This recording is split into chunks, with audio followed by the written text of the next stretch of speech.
Hello and welcome to Cracking the Rich Code, the podcast. And we have another exciting episode for you today. My guest today is very, very special. I know I say that all the time, but she's really special. You're going to love her. Alicia Garza is an author and a coach and a speaker, and I'm just gonna bring her in because I can't wait for you to hear her story.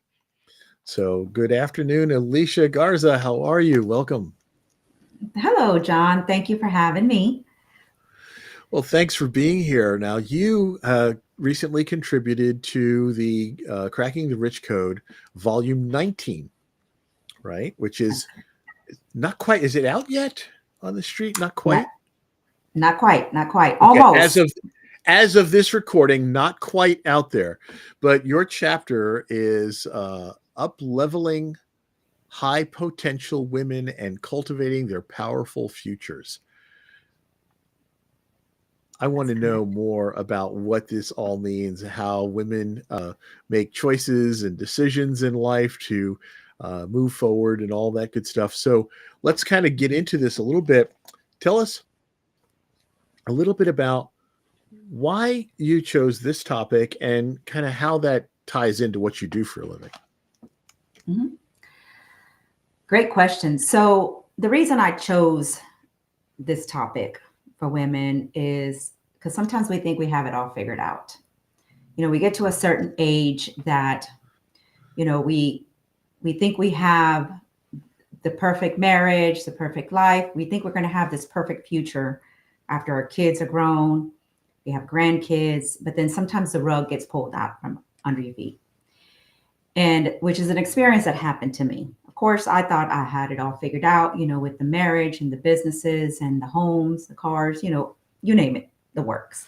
But the rug did get pulled out from under my own feet. And it brought me to a realization of what I could possibly accomplish for myself, back to making that choice and making that decision to not stay stuck in Ooh. a situation that no longer served me. And even though it was hard, I had to move past it because I chose not to stay in that situation. And so, for high potential women, what I mean by that is that we do so much. We do a lot at work and we do a lot at home. And sometimes we're helping running businesses. But sometimes when you're not in that environment anymore, you have to really try to discover who you are. And so you have to take, in my situation, my own story is my purpose of how I move forward. And so that is how I came to this realization of, okay, I know that I'm not the only one out there experiencing what happened to me. And that is But how do just you the move forward? perfect mindset right there. Knowing that you're not alone is step one. Yeah. Mm, yeah. Yeah. So and trust me, the journey was not easy. The journey is a constant evolution of moving past. We know as coaches or as a coach, you take the situation that you're in right now and you move forward. You acknowledge your past, you acknowledge your pain, you acknowledge what happened to you. And a lot of it was good and a lot of it is bad, but it's a lesson to be learned to move forward. I like the fact that you talk about acknowledging first. That really is the first step. Like acknowledge the fact. Yes, you're going to feel the pain. You're going to be upset. You're going to whatever the thing is that has caused this massive change in your life. Acknowledge the discomfort, but then choose to move beyond that. And that is such a critical next step that unfortunately a lot of people get stuck in. Oh, That fear of taking that next step. well, yeah, for sure. Because every step that you take, there's uncertainty. And people like to be so comfortable in their bubble. Change is not a good thing. And I'm one to admit, why would I want to change anything that I was in? I thought I had it made. And so the reality is, every step you take, there's going to be uncertainty. but it's taking that risk and having the courage to move forward is really where it begins. That's beautiful. And so, what was your, how did you get through it? Well, pretty much of what I'm doing now that what I offer to other individuals is I had to dig deep within myself. I had to really analyze what was going on in my own orbit, in my world. And not only for myself, for my children and everybody Mhm. around me. The constant movement in living in someone else's world and living in their footsteps really made me stop and think. And so when I started digging deep in, of course, I hired therapists, I hired coaches, life coaches, personal development coaches, became certified in them. I started really educating myself into why I was in the position that I was in because a lot of the times I blamed myself. Actually, in the very beginning, in the divorce, it was, what did I do wrong? What was it about me that wasn't enough? And at the end of the day, it wasn't about me. It's about someone else's own insecurities and their own unhappiness that causes hurt for other people. The term that everybody says, hurt people, is so Yes. true. Yeah. So so that was the beginning of my journey. And the more that I kept digging and digging into myself, the more I became more confident to move forward because I knew I had that potential. I knew I had to go back to my core values and figure out exactly who I was in order to move forward. And the thing is, too, in that self discovery, is you have to also learn to like who you are, and then work to get the best out of you. Mhm. Isn't that so true? Oh, absolutely. That was probably one of my therapy and coaching sessions. Your heart is so full sometimes, and sometimes it gets validated by external items or external things. Um, you become so infatuated with what you have and what you're doing and what you're accomplishing, but sometimes Right. you're still empty. You're still empty on the inside. And when you're empty on the inside, you're constantly looking for that validation, whether it's in business, whether it's in another person, whether it's in another vehicle, whatever it is. The external validations don't fill the heart. And so I had to learn, even though I respected myself to an extent, I wasn't respecting my own heart and I didn't love me. So that was the beginning of my journey, is beginning to learn to love myself. That said, okay, I have to love me in order for somebody else to love me in my true authentic self. And that is where my journey began. And that is quite a journey. Now you have taken what you've learned and now put that as a speaker and a coach and an author, a very prolific one all around too, reaching out and trying to help other people to get through a similar journey, right? Help them to overcome what they're dealing with, whatever that is. And that's the name of your business is Ascend 360. That's correct. So let's talk just a little bit about like how to where that came from, and I think it's kind of Uh, obvious, but let's talk a little bit about that. About what was behind the coming up with that title. when I thought about the title, I wasn't sure, because when you have a business and once you register it and you go through the whole 9 yards of going through that pain, you have to really think about it because you can either go with it or remove it, and it's just a lot of work. But when I thought about it, I said, what did I do? What did I do from my dark moment? Well, I ascended. I ascended to move forward. I ascended to a better life for me. I ascended into a different world than what I knew.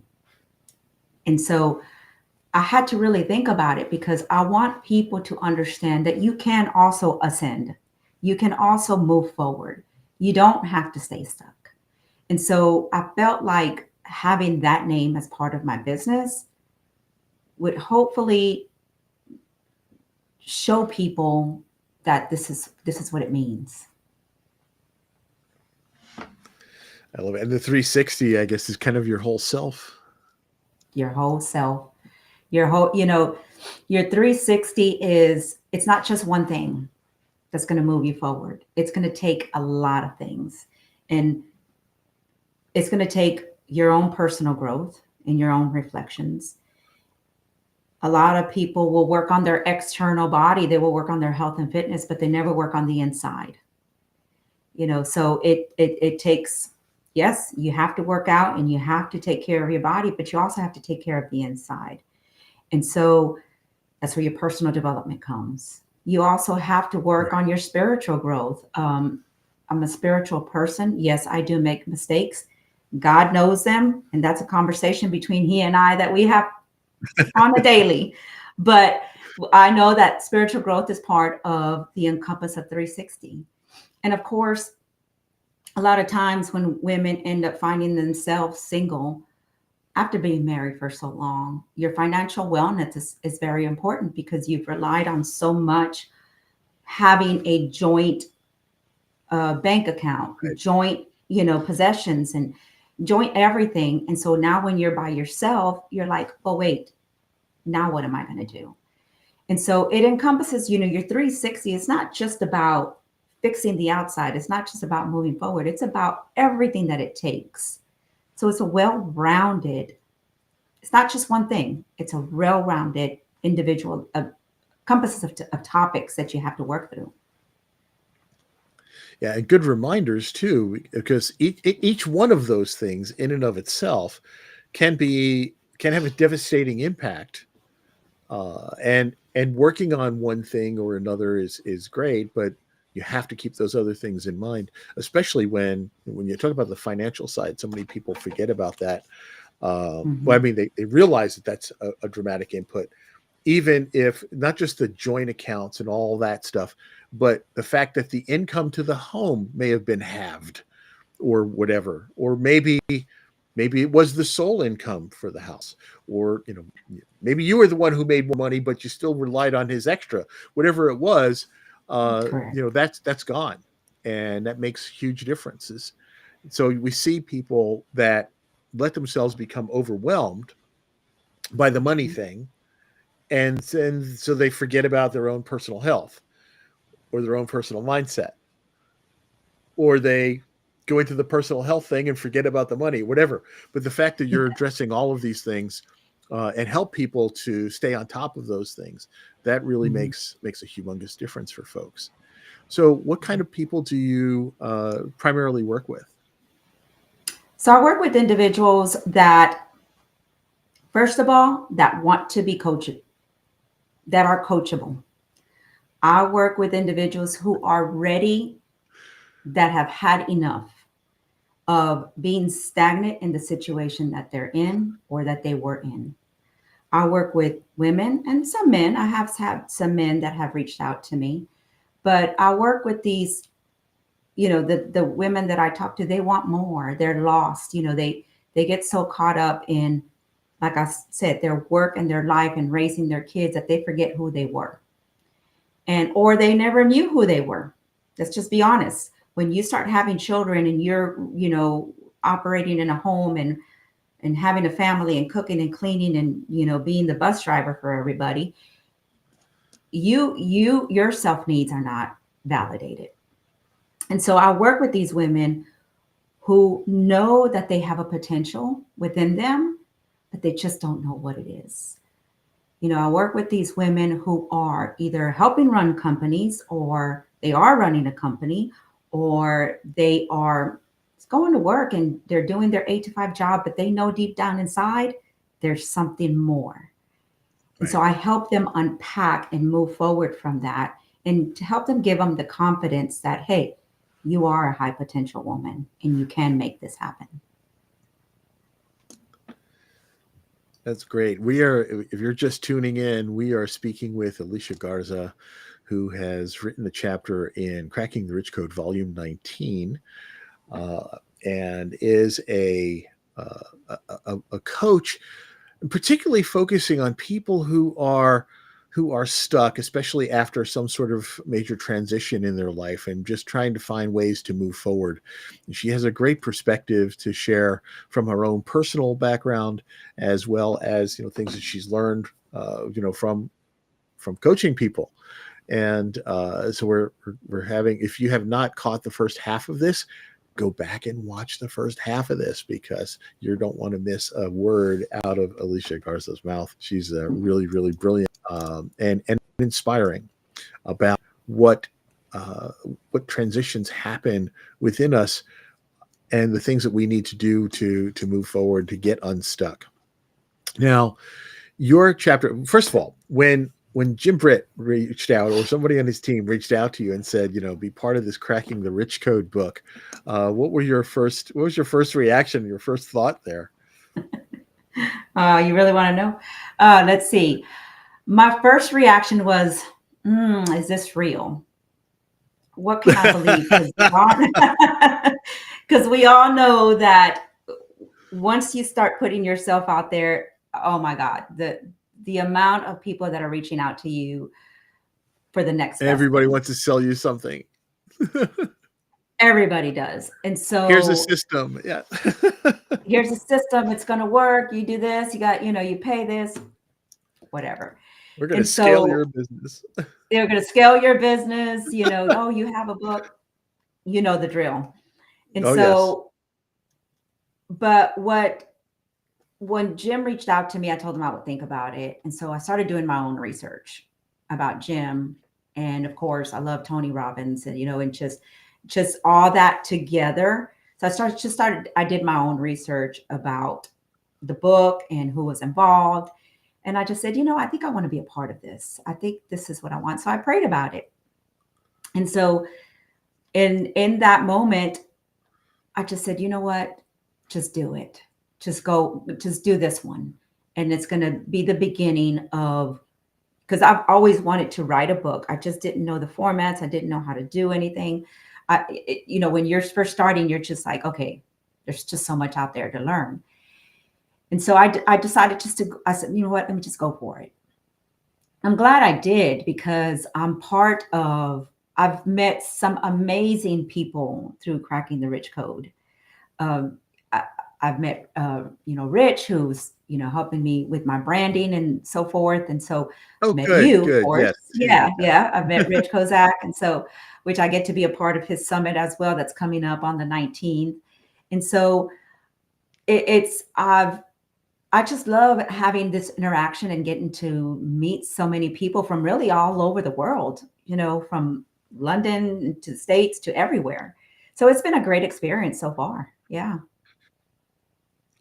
Yeah, yeah, there are some amazing people in these books, and I'm in a unique position as hosting the Cracking the Rich Code podcast, is because I get to have more in-depth conversations with some of the authors in this series, and every episode, I'm more amazed at how wonderful these people are. Such great folks with just brilliant words of wisdom, experiences, things that need to be shared. And I think this whole series has been something that the world really needs. Yeah. I know when I first heard Cracking the Rich Code, I'm like, well, that's a money book. That's not me. That's not what I do. Yeah. And then when he said, no, it's about richness of life. It's, well, that now we're talking my language. So Yeah. so now you were then faced with, okay, so now I'm going to do this thing. What the heck am I going to write? Yeah. Yes, because Or did you immediately know what your chapter was going to be? I had an idea, but I wasn't sure of how I was going to put it together. And so, of course, I believe we've talked about this in one of our meetings, is everybody has that notebook or a couple of notebooks that you're jotting down all these ideas. And and you're flipping through the pages, and every time you meet with somebody, you're writing down the notes and so forth. So I have one of those on my computer and on my desk. I have notes. I have the little sticky notes everywhere, Everywhere. Yes. everywhere. And so I when I thought about what I really wanted to put in here, what was going to be my introductory in a book that's going to go into another part of a book, I said, I want to talk about up leveling high potential women, up leveling where they want to be in the future, to cultivate what they really want, cultivate from their soils, cultivate from what they know from their past. Because I can tell you this, my core values really came into play during my own coaching. I had to really dig deep from my past, from my father, and what I had been raised to think and believe in order for me to be where I'm at right now. So when I talk about when your past can serve you well, whether it was good or bad, is being grateful for both of those things. And so, yes, what happened to me was not fun. I was very hurt. My children were hurt. A lot of people were hurt in the process of it. At the end of the day, it was a good thing because it helped me really dig deep from my core values from my past to move forward and cultivate my own soil. And so I said, that is what this chapter needs to be about, moving forward. Absolutely. And I can't wait to read it. Well, thank you. And I that should be just, coming out, I think in January. Is that when 19 is coming out, or is it sooner? I thought it was sooner. I think it's supposed to be soon. Like I thought it was in the next couple of weeks, but there might Oh, be okay, some great. hold up. There might be some hold up to it. So I'm just waiting, really, just whenever Yeah, whenever they're there's ready. always that little, getting it through the publisher thing Exactly. is always a piece. But so, just for frame of reference, we are recording this episode in early November 2025 because it's out there for perpetuity, by the way. And some people might not see this for quite a while after the book is out and all. Right. But we're doing this kind of before the book gets out there to give people just a little bit of preview of the kind of wisdom they're going to get by picking up this volume 19 and reading your chapter. And like I said, I'm looking forward to it. I look forward to every book and every chapter as I meet the authors within them and I find out all the great stuff that they have. So let me ask now, you are do you travel I do. to speak, I do. and you have clients, and you do virtual clients as well, right? That's correct. That's correct. I travel. I'm actually going to be doing a speaking event in Indiana, Fort Wayne, Indiana, in February. So I'll be up there. And yeah, and most of the clients, if they're from wherever they're at, it's through Zoom. And so because with now, the one thing about COVID is we're able to operate this way naturally. And so that was the one thing about that situation. So If there's one blessing that has come out of COVID, is it has helped to advance this sort of technology that enables us to meet with and chat with people and get to know people from all around the world. And another thing is you get to see them in their own home environment, mhm, except when they're using a virtual background like I have to for the podcast. But sure. um, what you get to see and you get to learn a little bit about their home life and all that kind of stuff, and we can make more human connections this way. And I think instead of driving us apart, it really brought the world together. I totally agree. One of my darkest moments was during COVID. That was really one of my lowest moments was my depression was really bad during COVID. And what I realized I think it was was, for a lot of people. yeah, a lot of The people. isolation would do that. Yeah. Yes. So what I took from that situation was that we need human interaction. We need to be able to see, feel, touch other people, talk to face. That was a huge reality for me. because we're so drawn right now. Technology is a big thing and it's a great thing, but the human Hmm. connection sometimes gets lost. And Absolutely. so, you know, even though I do coaching this way, I do make an effort to go out and do face to face. I it's important to me, and I know it's important to others. So yeah, so I think that was a good thing about COVID. It was a lot of learning and a lot of lessons learned during COVID, but it was a great opportunity as well. It really has. It's given us the opportunity so that I'm in Pennsylvania and you're in Texas, I think, right? And Louisiana, I Oh, Louisiana, Louisiana. That's right. I'm Louisiana. sorry. Hmm. You're in Yeah. Louisiana, and I've interviewed like earlier. I did an episode with somebody from Romania. Uh, you know, I have clients in Japan, and we wouldn't been able to do that without this kind of technology. And we're able to make those connections. But when there's an opportunity to get together face to face in person, um, you can't fax a handshake, you can't you can't transmit a hug, and I think That's that's what really was missing for the longest time. And I'm so glad for those opportunities when we can get together. And so I'm looking forward to hopefully someday being at an event with you so I can go and give you a great big hug, because you're just that kind of person that um, just draws that out in people. People just want to get close to you and to feel your energy. You're full of positive vibes, and I think you really have a lot to share. Just thought I well, would thank you, mention John. that. That's so sweet. Thank you so much. Yeah, I'll look for that opportunity as well. Maybe we'll end up doing something together. Who knows? Hey, I'm sure there's always opportunities to do that. I look forward to it. Yes. So we're quickly running out of time. It's amazing how quickly this half an hour goes. But if Mhm. people want to get in touch with you, the best way to do that is with your email, right? Just directly email you at Alicia at ascend360coaching.com. Is that correct? That's correct. Yep. Okay, good. That is on the Uh, screen for those of you who are looking at the YouTube version of this. And also you go to your website, which is ascend360coaching.com. Lots of good information there. I think you have a lot to offer people, and I think they need to check out what you're out there doing and saying.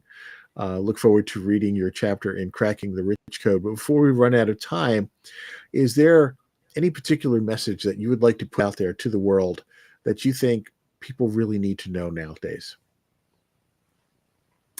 the one thing that I want to say to people is take your moments of pain and turn them into your purpose. Do not get stuck. Make that choice, make that decision in order for you to thrive and move forward. Do not allow that circumstance to keep you stuck. That's what I want everybody to know. It's important for them not to stay stuck. I And the wrote that most, down. you wrote that down. I wrote that Yeah. down. That was so good. Oh, thank you. Yeah. So that's really what I want to tell people. There's so much more out there. Your life just becomes so much fulfilled and you just become so much happier. The things that you think matter, the small things that you make into, these big old mountains, it's not worth it at the end of the day. So work on yourself. I'm loving it. I'm loving it. Yeah. Alicia Garza, thank you so much. Founder of Ascend360coaching.com and author in Cracking the Rich Code, Volume 19. It's been a pleasure having you on the show and getting to know you, and definitely look forward to opportunities that we can collaborate and do some things together. People need to check out your website, check out Volume 19 of Cracking the Rich Code, and then reach out. Just send you an email. You can also find Hmm. her on LinkedIn as well. And other Hmm. channels, but the best way to get in touch with Alicia is directly by email, and to check out her website at ascend360coaching.com. Alicia, thank you again for joining us. It's been a lovely conversation. You have a great day, and everybody out there, watch this one from the beginning. you're going to learn a lot of great stuff and feel Alicia's great energy. And we'll catch you on the next episode. Take care. Have a great day.